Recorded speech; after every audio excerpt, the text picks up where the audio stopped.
Stock market లో అధిక రాబడులు, అధిక వడ్డీ, డిజిటల్ అరెస్టులు, హనీ ట్రాప్ ఇలా ఎన్నో రకాలుగా సైబర్ నేరగాళ్లు విరుచుకుపడుతున్నారు.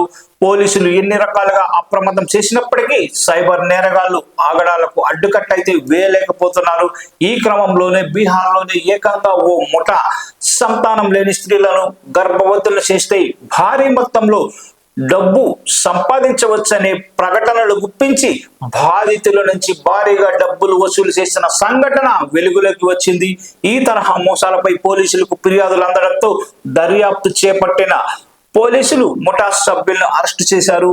నవాడా జిల్లాలో ఈ స్కామ్ అయితే బయటపడింది. ఇక పోలీసులు తెలిపిన వివరాల ప్రకారం all India pregnant job service play boy సర్వీసుల పేరిట ఫేస్బుక్ లో ఈ ముఠా సభ్యులు ప్రకటనలు అయితే ఇచ్చారు. పిల్లలు లేని స్త్రీలను గర్భవతులను చేస్తే 10 లక్షలు పొందవచ్చని ప్రకటించారు. ఒకవేళ వారు విఫలమైతే 50,000 నుంచి 5 లక్షలు సైతం పొందవచ్చని ఆ ప్రకటనలో తెలిపారు.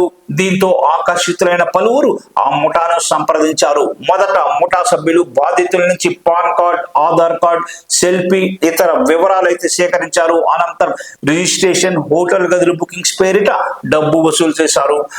ఆ తర్వాత బాధితులు ఇవ్వకుంటే వారిని బ్లాక్ మెయిల్ చేసిన సందర్భం కూడా అక్కడ కనిపించింది. ఈ వ్యవహారమై ఫిర్యాదులు అందడంతో పోలీసులు కేసు నమోదు చేసుకుని విచారణ చేపట్టారు. అనంతరం నిందితులు ప్రిన్స్ రాజ్, భోలా కుమార్, రాహుల్ కుమార్లను అరెస్టు చేశారు. వారి నుంచి 6 సెల్ ఫోన్లు స్వాధీనం చేసుకున్నారు. వారి వద్ద బాధితుల వాట్సాప్ చాట్, కస్టమర్ ఫోటోలు, ఆడియో రికార్డింగ్లు, బ్యాంక్ లావాదేవీలను అయితే గుర్తించారు. సో మీరు కూడా జాగ్రత్తగా ఉండండి. ఇలాంటి ప్రకటనలకు మోసపోయి జీవితంతో పాటు డబ్బుని నాశనం చేసుకోవద్దని పోలీసులు హెచ్చరిస్తున్నారు. So be alert friends.